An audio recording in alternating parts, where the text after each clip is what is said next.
Boys. Well, they know cool with the Asians. The Cambridge left Maria Villa gang. Father.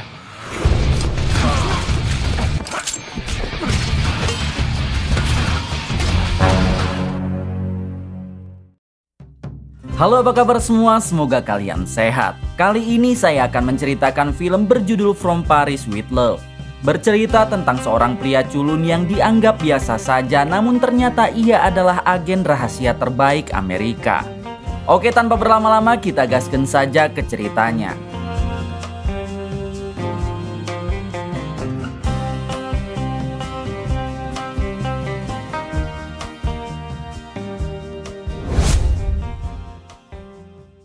Di awal film memperlihatkan seorang pria bernama James yang saat ini sedang mengendarai mobil untuk menuju ke kantornya.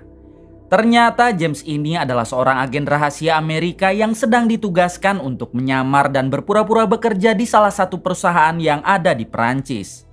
Tak lama James mendapat panggilan dari atasannya yang memberikan misi baru kepada James untuk nanti malam. Hingga malam harinya James langsung menjalankan misi dari atasannya itu yang ternyata misinya hanya mengganti plat nomor sebuah mobil yang ada di parkiran. Sebenarnya James merasa sangat jenuh dengan pekerjaannya sebab James selalu saja diberi misi yang kecil. Sepertinya James butuh asupan adrenalin tinggi.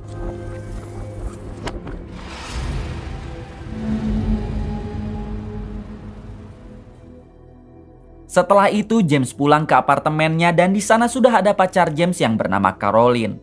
Caroline yang baru saja membuat desain baju sempat memperlihatkan baju buatannya itu kepada James.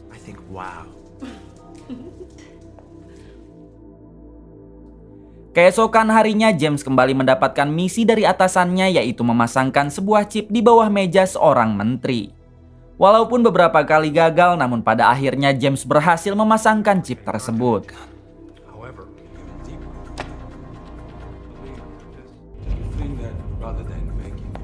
France and the United States could release a common you know we have several guys. Setelah itu seperti biasa James kembali pulang ke apartemen untuk menemui Caroline pacarnya. Ketika sudah di dalam, James dibuat kaget karena melihat bercakan darah yang tercecer di lantai.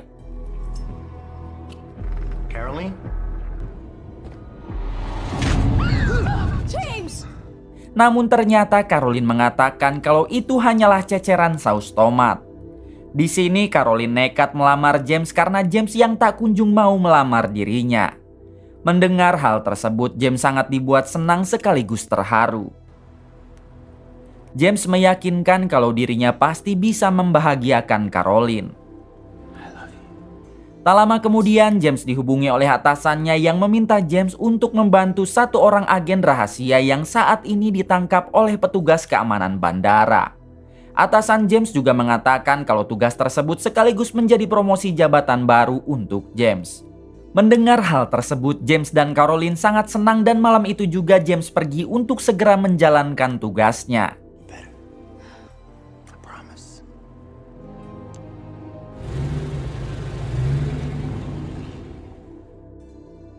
Ini dia agen rahasia paling brutal bernama Charlie. Charlie ternyata ditahan oleh keamanan bandara karena sebuah hal yang sepele, yaitu Charlie tetap kekeh ingin membawa minuman kaleng Amerika yang dilarang oleh Prancis. Tak lama datanglah James yang ditugaskan atasannya untuk melepaskan Charlie. Dengan bantuan James pada akhirnya Charlie dilepaskan oleh keamanan bandara.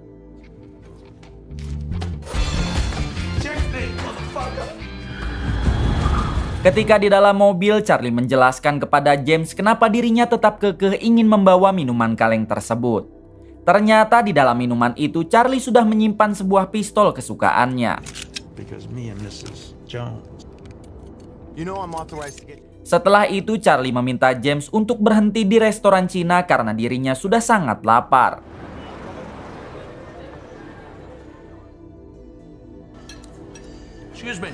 Ketika Charlie sudah merasa kenyang, tiba-tiba Charlie menghajar salah satu pelayan hingga terjadilah baku tembak.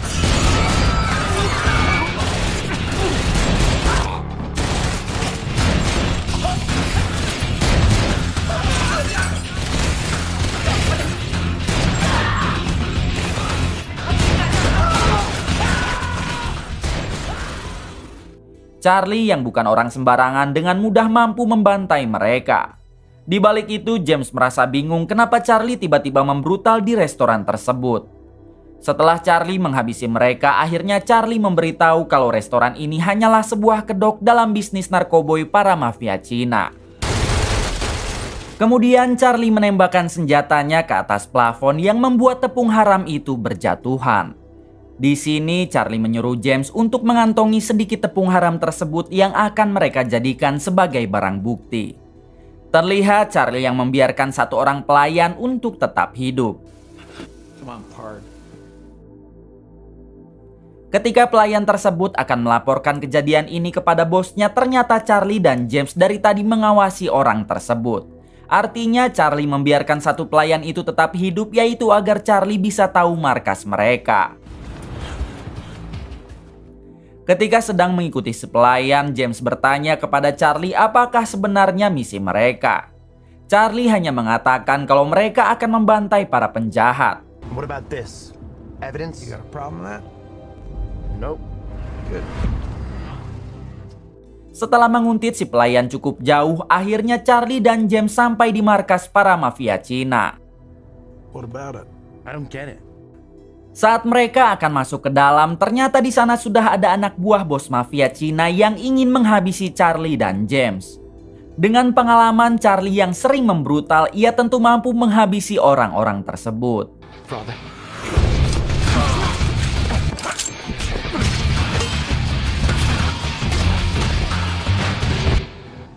Kitchen staff. Setelah menghabisi mereka, Charlie dan James masuk ke sebuah gedung melalui pintu belakang. Namun di sini Charlie harus kembali dihadapkan dengan para anak buah bos mafia Cina. Satu persatu anak buah si bos mafia berhasil ditumbangkan oleh Charlie. Sementara James hanya engak-engok di belakang Charlie.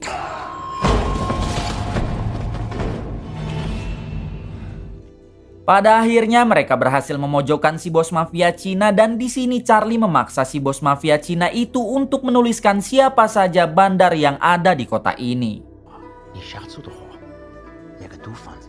Setelah mendapatkan alamatnya, Charlie dan James bergegas pergi dari sana. Namun saat mereka akan keluar, tiba-tiba anak buah bos mafia Cina kembali menyerang mereka. Terjadilah baku tembak yang sangat membrutalkan di sini.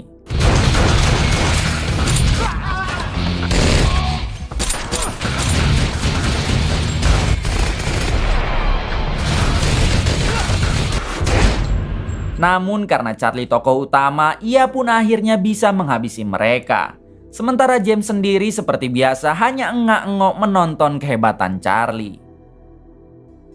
Setelah itu James menghubungi atasannya dan bertanya apakah tugasnya bersama Charlie, yaitu menangkap para mafia narkoboy.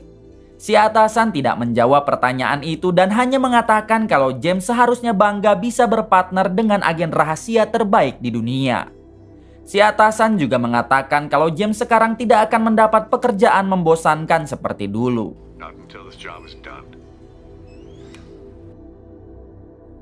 Keesokan harinya James dan Charlie di dalam mobil. James kembali menanyakan apa tugas mereka sebenarnya. Karena terus bertanya, akhirnya Charlie mengatakan kalau mereka akan menangkap seorang teroris yang selama ini menutupi kejahatannya melalui bisnis narkoboy. Mendengar kata teroris, seketika James menjadi panik dan langsung ketakutan. Kemudian Charlie membawa James ke sebuah tempat karaoke yang berada di atas gedung pasar. Di sini Charlie menyuruh James agar berpura-pura menjadi seorang pecandu. Mereka juga sengaja memesan seorang PSK kepada para preman pasar di sana. Namun saat mereka akan naik ke lantai atas, tak sengaja di sana ada Caroline yang melihat James sedang membawa PSK. Caroline! Di sini James sangat marah kepada Charlie sebab Charlie tidak memberitahunya terlebih dahulu kalau ia akan dibawa ke tempat seperti ini. Charlie mengatakan kalau mereka datang ke sini bukan semata-mata untuk bersenang-senang, melainkan akan memantau pergerakan bandar narkoboy di sebuah restoran Cina. Selagi James memantau, Charlie yang sudah terlanjur memesan PSK, ia pun mengencerit sebentar di dalam kamar. Sambil memantau, James menghubungi Caroline tunangannya untuk menjelaskan kalau dirinya saat ini sedang bekerja. I swear, What you saw was nothing like what it's... Tak lama dari itu terdengar suara ketukan pintu. Charlie yang baru saja cerit segera menyuruh James untuk membuka pintunya. Namun tiba-tiba James dihajar oleh beberapa orang entah diperintah oleh siapa. Ketika James sedang dihajar, Charlie malah fokus memantau restoran tersebut. Lalu kemudian, setelah cukup lama memantau, akhirnya Charlie berhasil menemukan dua orang yang selama ini ia intai. Setelah itu Charlie mengajak James untuk mengikuti dua orang tersebut. Ketika di luar, James dan Charlie terus mengikuti dua orang itu sampai di sebuah perumahan. Dengan santai mereka mengatakan kepada orang-orang di sana kalau kedatangannya hanya untuk membeli barang haram. Don't look that one in the eye. Saat sudah mendapatkan barang haram tersebut, tiba-tiba Charlie menodongkan senjata kepada salah satu pengedar. Charlie dengan tegas mengatakan kalau mereka berdua adalah agen rahasia. Mengetahui hal itu, orang-orang di sana pun berlarian untuk kabur. Kemudian Charlie meminta sang pengedar untuk membawa mereka menemui bosnya yang bernama Rashid. Relax, old man. We're not gonna hurt you. Setelah sampai di pintu kamar Rashid, ternyata di dalamnya hanya ada seorang kakek tua. Si kakek mengatakan kalau Rashid sedang keluar sementara para anak buahnya berada di lantai bawah.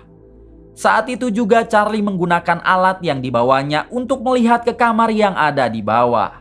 Hingga Charlie menemukan anak buah Rashid sedang merakit sebuah bom. Kemudian inilah yang dilakukan Charlie. Let's go.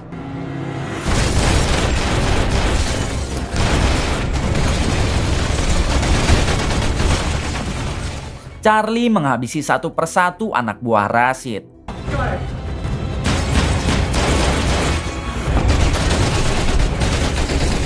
Di sini James hanya bisa menghabisi satu anak buah Rashid, sementara yang lainnya berhasil turun ke bawah dengan membawa sebuah bom.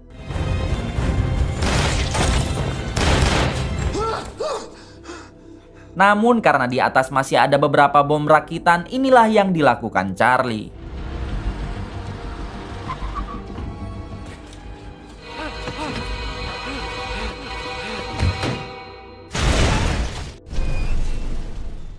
Ketika mereka berdua akan bergegas meninggalkan tempat tersebut, ternyata di sana sudah banyak sekali foto James. Nampaknya anak buah Rashid selama ini telah mengawasi James. Come on, let's go. Malam harinya ketika mereka sedang bersantai, tiba-tiba Caroline mengajak James dan Charlie untuk makan malam di apartemen sahabatnya. Why the hell not? Sesampainya di sana, Charlie berkenalan dengan sahabat Caroline yang cukup semok. Tak lama dari itu, Charlie dihubungi oleh seseorang yang memberi informasi penting kepada Charlie. Setelah itu, Charlie dan yang lain melakukan makan malamnya. Namun ketika teman Caroline mendapat telepon lalu mengatakan kata Rose, tiba-tiba Charlie langsung menghabisinya. Ternyata Charlie mendapat informasi dari Intel kalau salah satu anak buah Rashid tinggal di apartemen tersebut. Sementara kata Rose sendiri adalah kode rahasia kelompok Rashid. Bukan hanya itu, Charlie juga curiga kalau Caroline tunangan James adalah bagian dari kelompok Rashid. Mendengar hal tersebut tentu James sangat tidak percaya. Hingga di tengah perdebatan tiba-tiba Caroline menembak James. Ternyata kecurigaan Charlie benar dan Caroline terlihat bukan orang sembarangan. Bahkan saat itu Caroline mampu kabur dari kejaran Charlie. Ketika sudah di bawah, Caroline langsung dijemput oleh sebuah mobil kelompok Rashid. Keesokan harinya terlihat James yang hanya tertembak di bagian lengannya. Di sini Charlie dan tim agen khusus berhasil menemukan puluhan kabel penyadap di apartemen James. Namun James sendiri masih tidak habis pikir kalau Caroline selama ini hanya sedang memata-matai James. Hello. Tak lama dari itu ponsel James berdering yang ternyata orang yang menghubunginya adalah Caroline. Dengan segera tim agen khusus melacak keberadaan Caroline. Di sini Caroline mengatakan kalau ia meminta maaf kepada James karena selama ini ia hanya sedang memata-matai James. Sebenarnya Caroline mencintai James, namun sayangnya Caroline lebih mencintai Rashid daripada James. To lie to me? To shoot me? Setelah menutup teleponnya, Caroline menghampiri sebuah mobil dan inilah Rashid, yaitu seorang ketua teroris yang selama ini diincar oleh Charlie. Di balik itu, tim agen khusus akhirnya berhasil menemukan keberadaan Caroline dan juga Rashid yang kini berada di sebuah kota. Charlie akhirnya sadar kalau Rashid pasti mengincar para pejabat Prancis dan Amerika yang saat ini akan melakukan pertemuan.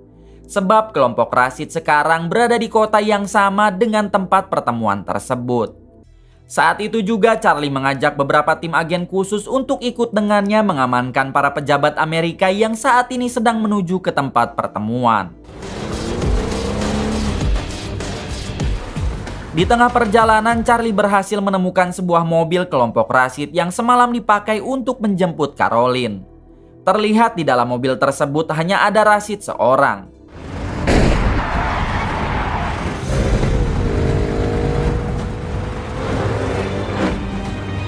Ketika Charlie akan menghabisi Rashid, tiba-tiba James menghubunginya. James mengatakan kalau Charlie harus segera ke tempat pertemuan sebab Caroline pasti sudah ada di sana. Namun karena Charlie sedang sibuk, ia pun menyuruh James untuk segera datang ke tempat pertemuan karena dirinya masih mengincar Rashid.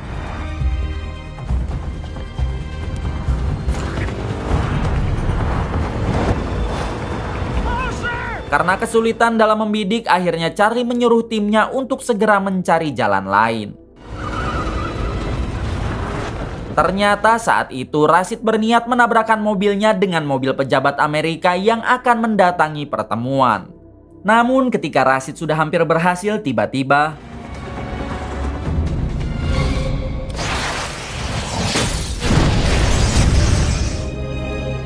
Welcome to Paris, baby. di balik itu James akhirnya sampai di tempat pertemuan. Namun saat James akan masuk ke dalam, ia harus ditahan oleh para penjaga sebab James kedapati membawa sebuah pistol. Beruntung saat itu James diizinkan masuk oleh salah seorang dubes kenalan James walaupun pistol James harus disita. Saat di dalam, James langsung mencari Caroline yang ia curigai akan melakukan bom bunuh di pertemuan ini.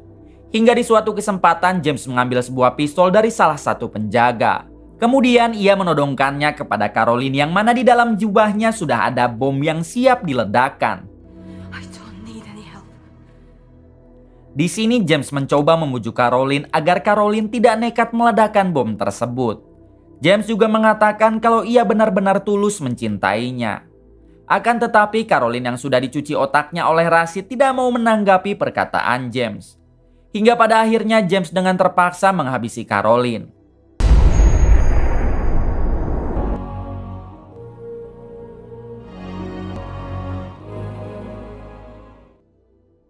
Setelah semua kejadian itu, pertemuan penting antar dua negara itu berjalan lancar. Kemudian film pun tamat. Kisah apa yang dapat kita ambil dari film ini? Jika di antara kalian ada yang tahu bisa komen di bawah. Terima kasih yang sudah menonton sampai akhir. Semoga kalian dan keluarga selalu diberikan kesehatan dan rezeki yang berlimpah. Salam untuk semuanya dari Hampura Film.